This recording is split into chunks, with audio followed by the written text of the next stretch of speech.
Today we're going to make this super cute dry erase kids learning table. These can be customized and they can be put on any type of desk or tabletop.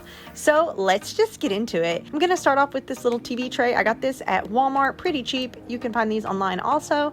And I'm going to decorate this with some of these stickers that I found at the Dollar Tree. I really like that these letters and numbers have like the little lines on them that kind of tell you how to trace them to write them out. I'm also adding just a couple of animal stickers. That's just to personalize it for my daughter who loves animals. Then we have these little word strips where you can write words. I only need one out of this whole pack, so there's going to be plenty left over for other things. But we're just going to put this at the top. This is where they can write their name, the date, maybe some flash words. I just think that's going to be super handy. So now I'm going to take these stickers I got from Dollar Tree and I'm going to apply these down onto the table. They do not stick very well because they're supposed to be like removable stickers. So I'm just going to take a glue stick and I'm going to glue these down. Guys, this glue stick is like a million years old. I about couldn't get any glue out of it. I did make it work, but definitely use maybe some glue that's actually going to stick well. I did struggle with this one, but it did the job.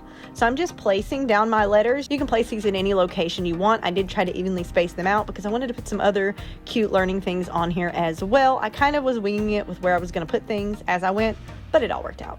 I made these images on Canva and just printed them out. I can actually leave a link in the description below to my Pinterest, and I will just like upload this into my Pinterest so you can save it if you want these exact images. I'm cutting out the crayons first, and I thought it would be cute just to cut out the outlines of the tops of the crayons.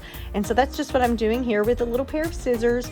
This is completely optional, but I just thought that this would be cute to add like the rainbow. My baby loves the rainbow, and so this is for her, so I just thought this would be cute for her. As you can see, glue stick, horrible, but I made it work. I stuck this down underneath the alphabet and I decided to go ahead and glue down the little name strip too. Again, this could be great for like sight words, just practicing lettering, practicing their name. I just thought that would be a really cute place to leave blank, you know, just so there's options. My baby has been real big into learning the days of the week, and so I decided to add the days of the week on here, but you can totally add other things. You can add stickers of Minnie Mouse, you can add colors, you can add feelings, you can add the months of the year.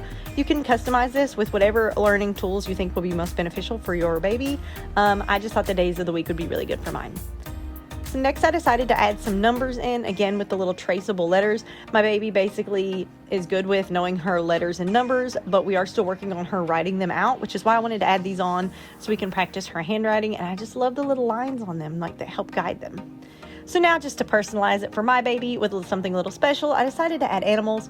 This is where you can add stickers for anything they may like, whether it be astronauts or planets or Mickey Mouse or just whatever you think they may like. And this is just going to kind of make them love it a little more.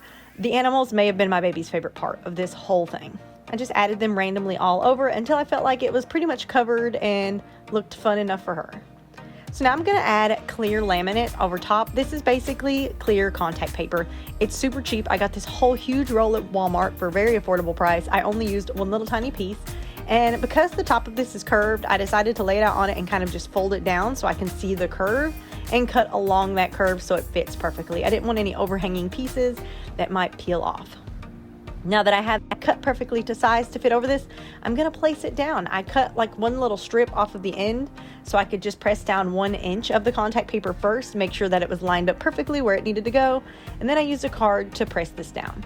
The contact paper is technically optional, but it's a big important part of this in my opinion because it's what makes this dry erasable, because you can like draw on contact paper with a dry erase marker and then wipe it right off. This is going to seal all of the stickers in so they can't be peeled up. And it's going to make it so you can trace and draw over all of these things. I can tell you my baby really liked coloring the animals. She was like coloring in all the cats. She loved that.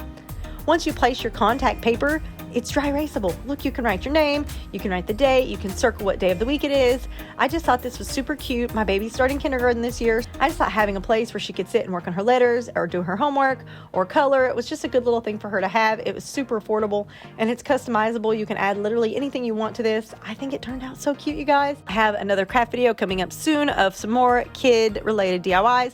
So don't forget to subscribe so you can see when that comes out. Thank you for watching and I'll see you next time. Bye.